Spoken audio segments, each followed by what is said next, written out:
had a chip on his shoulder about art and about how people, about anything that was progressive art. He just didn't understand it.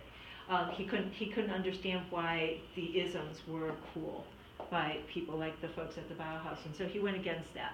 He liked the idea of nostalgia. He liked the idea of doing things in the old way, and so he was always talking about how great Germany used to be back in the day. So any ideas of progressivism, of forward thinking, those were seen as negatives by a lot of these folks as they started to move into more and more of this nationalist attitude because of people like Adolf Hitler and what he was saying and what he was promoting. Now the folks at the Bauhaus, they saw the writing on the wall, or yeah, literally the writing on the wall. This is actually a work done by one of the students, and it was done before the Bauhaus closed or before any of the atrocities that the Germans actually did. They saw that there was a rise in the military powers, and the police forces were getting more and more beefed up. People were starting to cater more and more to these militarism. And they also saw the scapegoating that was going on. And so this is just like one student composition where they've taken the Bauhaus building, they've toppled it, and they're montaging this idea of the brown shirts and the folks that are part of the military marching in. And also, we have changes in governments. And so Dessau, that had originally started out as really loving the Bauhaus and everything that they stood for, they too went by the wayside and became more and more and more conservative over the course of just a few short years. So by the time we get to the 1930s, the Bauhaus is really getting a lot of pressure from the government. Walter Gropius decided to leave the school, I think in 1928 it was, and it really partly was because he was tired of the pressure that he was getting, and he just felt like he had done enough. So he decided to exit the role of the director of the school and go on his own. They brought in another guy named Hans Meyer to be the director of the school, but unfortunately Hans Meyer was very political. He was communist through and through, and if there was anything that the Nazis hated, it was communism. So he only lasted in the position for about a year or so, and then he was ousted. And then after him came a guy named Ludwig Mies van der Rohe. Mies, a lot of people just called him Mies van der Rohe, and he was another architect. He had actually apprenticed for Peter Behrens also. So he had the same kind of background that Walter Gropius had, and a lot of people thought, okay, this will be okay. But Mies van der Rohe also was a little bit cozier with the governing Nazi party at that time. I'm not saying he was a Nazi. I'm just saying that he knew how to kiss up to them a little bit better in order to get them to slide past, let things slide. So they were able to manage for a couple of years that way, but then in 1932, again, contracts were canceled. The school was told to close. The students didn't want the school to close. They wanted it to continue. They were enjoying what they were learning at school. Mies van der Rohe ended up letting go of all of the other programs except for architecture. That was the only thing that they said they were teaching at the Bauhaus by the time we got to 1932. So Herbert Bayer and Desmond Mahoney-Nagy, they all let go. Regardless of that, the Bauhaus was not doing well. The students decided on their own that they were going to fund the school, that it was no longer going to be a state-run school. They moved to Berlin, and they set up a school and an old factory there. Unfortunately, it was not enough. In August of 1933, those pressures continued to mount, and when the students jointly formed their school, they thought that this was all good because now it was under their direction. It was no longer a government-run operation. But the brown shirts came in. The brown shirts are the military and the police powers. The brown shirts came in on a tip and raided the school and found communist propaganda, and it's written in this someplace, it's all in German, but if you read through it, it says that they found communist propaganda within the confines of the school. A lot of people say it was planted there. In any case, that pressure, again, was placed upon the school, and now the faculty, Mies van der Rohe and the rest of the faculty that were at the school, they said to the students, we can't keep operating like this, it's time to close the school. So they closed the school. Bauhaus closed, 1933, end of school. The newspaper article also said that Walter Gropius was behind it all. He was their scapegoat, that he had fled to Russia and now he was a communist and he was dictating to them from behind the scenes. Walter Gropius was still in plain sight in Germany at this time, and he was not a communist and he had nothing to do with the school anymore at this point. But all the same, they're looking for scapegoats, and this is what they did. So from that point forward, Germany started to adopt a new form of propaganda that kind of went backwards. So if we recall what the American propaganda posters looked like in World War I, that's what Germany started to adopt as we move closer and closer to World War II. Now, World War II didn't happen until the 1940s, so we're already starting to get propaganda posters showing up in Germany before that time. And the thing that they're playing with is this idea of the perfect Aryan physicality, the perfect human being, and this is part of their thing, as they wanted to have these robust, muscular, blonde-haired, blue-eyed people. That was going to be their new race. The German race, that was the ideal of the German race. And so they showed images that showed that kind of figurative image. What else about this poster makes it feel like it's a little bit more like those World War I American propaganda posters? What do you think, Jan? We have full color palette. Yep. What else? What do you think? Kind of the strength it shows. Yep. So thematically, what else? Probably not related, but like the faded edges too. Yeah. They like bleed into the Vignette. Yeah, that exactly. It feels kind of like that Uncle Sam poster in the way that it's kind of fading off of the edges. Or if we go back to Edward Penfield's first Harper's Bazaar covers or magazine covers or magazine posters, it's got that kind of faded Victorian style elements to it. Anybody notice anything about the typography here? It's Old English. Yeah, it's that texture of font that is reminiscent of the font that was used by Johann Gutenberg way back when. And Gutenberg was from Germany. So that idea of using this typeface that is reminiscent of Germany's history is really being encapsulated here. And this is really becomes the style of German propaganda from this point forward. The reason for this was because Adolf Hitler felt that those sock pocket posters of the serpents and the U-boats and all of that stuff that had been used in World War I, he used those and blamed the end of the war and Germany losing the war on those propaganda posters. He felt that they were responsible for Germany losing the war, that if they had implemented posters like this, Germany would have won the war. So he chose one of the people that he felt actually did German posters well. That was Ludwig Hohllein, who was one of those sock pocket artists, and he actually hired him to work for all government propaganda posters from that time forward. And Ludwig Hohllein, if we go back and we look at him, he's the one that played with the style that looked like the Beggerstaff brothers, the way that he flattened out his stuff. He was no longer really doing that. He had, but he was definitely playing with the idea of cropping and doing nice, interesting things with cropping. And here's one of his posters that he did during World War II that shows, again, more dynamics and more less sock pocket, less metaphorical and more direct to the point in what the posters were about. Just as an interesting little side note, Ludwig Hohllein, who now was full-fledged Nazi propaganda artist, had actually been friends with John Hartfield. Remember who John Hartfield was? He was British guy, the American. He was a German guy. Oh, that's okay. I changed his name. That's what it was. But a Dadaist who was always making fun of Adolf Hitler. They were best buddies. Guess what? Not anymore. In any case. Ludwig Hohllein doing this. You would think that now that the Bauhaus is closed and that German propaganda is moving in this direction, that everything would be great, that Germany's happy, all of those progressive artists are out of the picture. No. They had one more thing that they needed to do in order to make their point clear to people that this progressive kind of art was no good, and that was to make fun of it.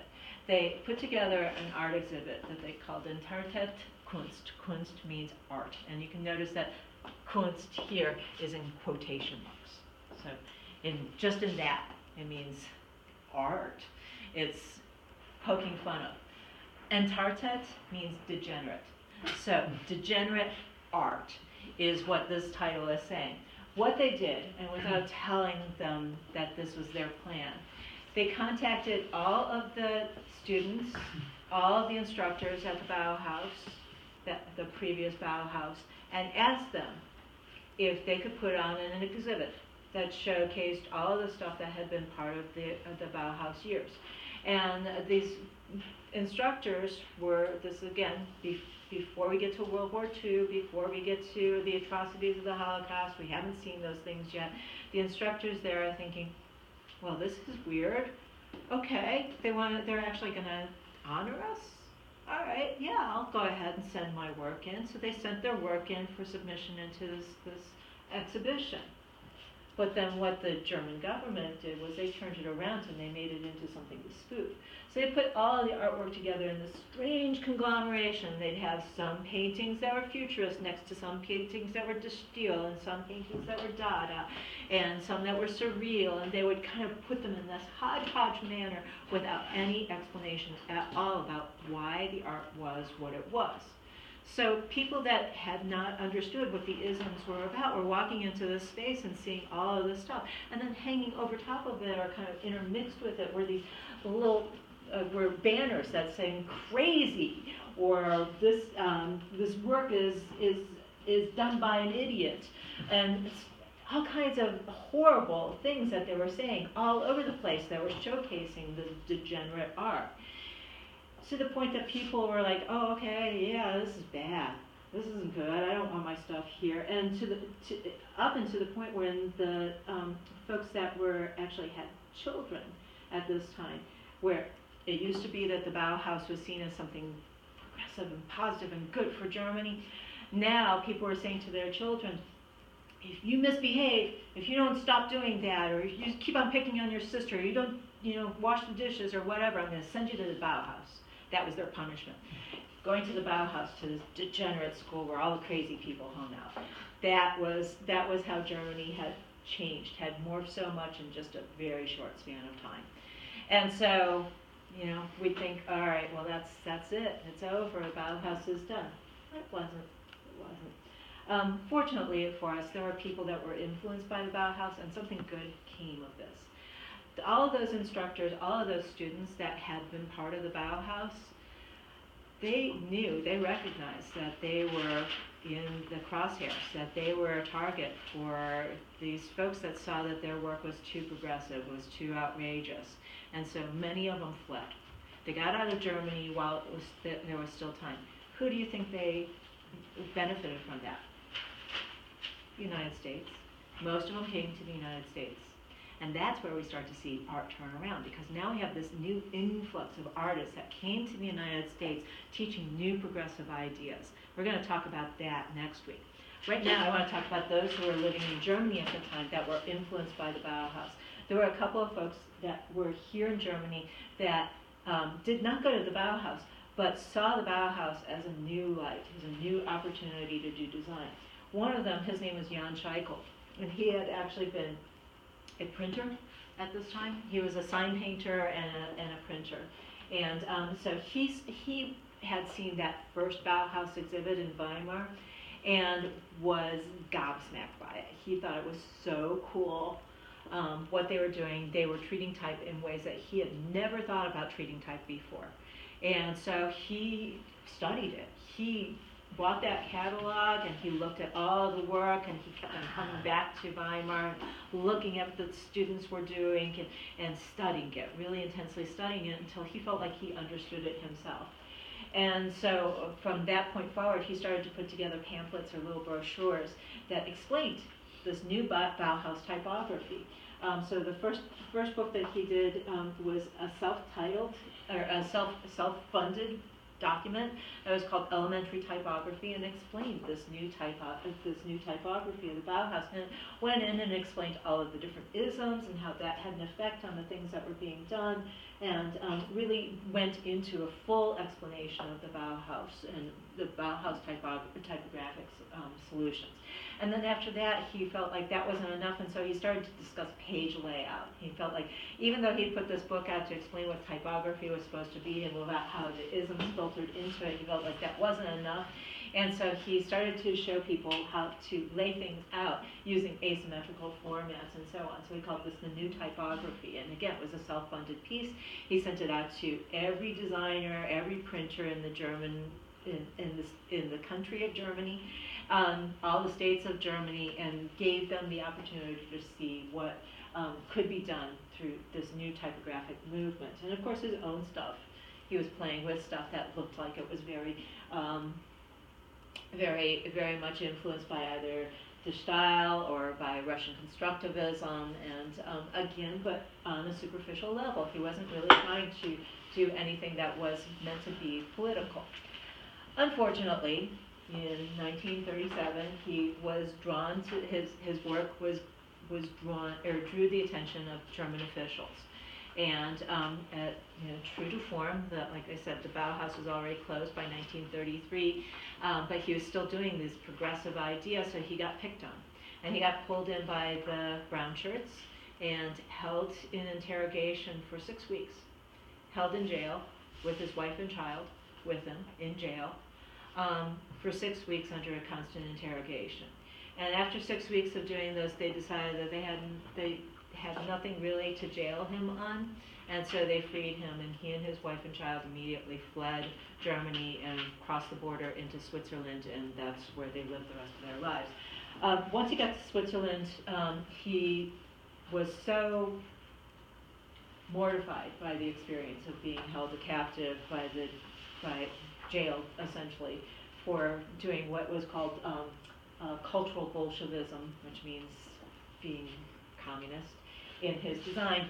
He was so scared by that he changed his style, and he started to design things that were very restrictive, very traditional in their layouts. And that's not to say that he wasn't a good designer. The rest of his career was spent working for Penguin Books out of Switzerland, and he did design fonts like Sebon, which is a very elegant font, but his work changed abruptly when he ended up going to Switzerland, and that's a sad thing for us, because had he continued, I think that he really would have had some interesting ideas. Regardless, we still revere what he did while he was in Germany, and he did some very elegant stuff even afterwards, even though he went towards a more traditional style of design. The other person I want to point out is a guy named Herb Matter. Not to be confused with Herbert Baer, who was the student. Herb Matter was a Swiss-German artist who lived in Switzerland at the time that all of this stuff was going on in Germany when the Bauhaus was closed. He too had seen a lot of the stuff of the early Bauhaus and was very intrigued and inspired by it, to the point that he decided that he was going to design in the same kind of stylistic manner, not necessarily following the same constraints as what was done by the Bauhaus, but by following the idea of letting go of the political aspects of any of the isms and just capitalizing on the visual traits, the visual aesthetics. So in his work, he was trained as an architect, he was trained as a photographer, and he was doing stuff for the Swiss Tourist Bureau. In fact, he had actually studied under Fernand Léger and also A.M. Cassandra. So Fernand Léger was one of the Cubist painters, and A.M. Cassandra was one of our Art Deco artists that we looked at. He had trained under those guys, and so he was incorporating what he learned from them. So he had very much a sock pocket technique in what he was doing. However, he's photography and his sock pocket methodology. And so very minimal typography. What he was selling in his posters was Switzerland, and traveling to Switzerland as a destination. So what he would often do in his posters was capitalize on three perspectives of photography in his work. So he always had one area that was large, one area that was a smaller area, and one area that was a very tiny area, in perspective. To one to another. So it's a quantity relationship, small, larger, largest, that he capitalized on, and then the integration of typography. So if we look at the photographs, we can see the three different perspectives that are going on there, and if we look at the quantity that he's showing, we can see that transition from small to larger to largest that is being capitalized in his stuff. And then the typography was always set at a slight angle, kind of like Russian constructivism, and almost always using red. And he did this over and over again in the posters that he did, where he had large, smaller, smallest, and in quantity relationships, the smallest amount, then the larger amount, then the largest amount. So he had this always progressive transition going on in the work that he did. And again, with the typography always set at an angle. And over again, you can see it. You can see the formula that he was playing with in his posters. Every time they were very successful posters, and this became motifs of Switzerland in the Swiss Tourist Bureau. So even when he was playing with it with interior layouts, with magazines or brochures, he was always using that quantity relationship, small, larger, largest, very distant, near distant, very up close, in the way that he shot the photographs, so over and over again.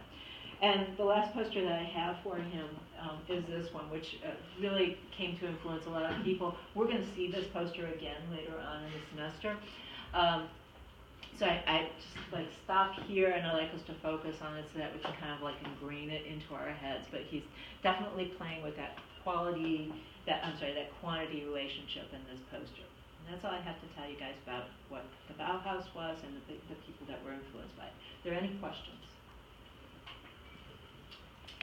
That should cover the material that we're going to have on our test. Any questions on any of the material?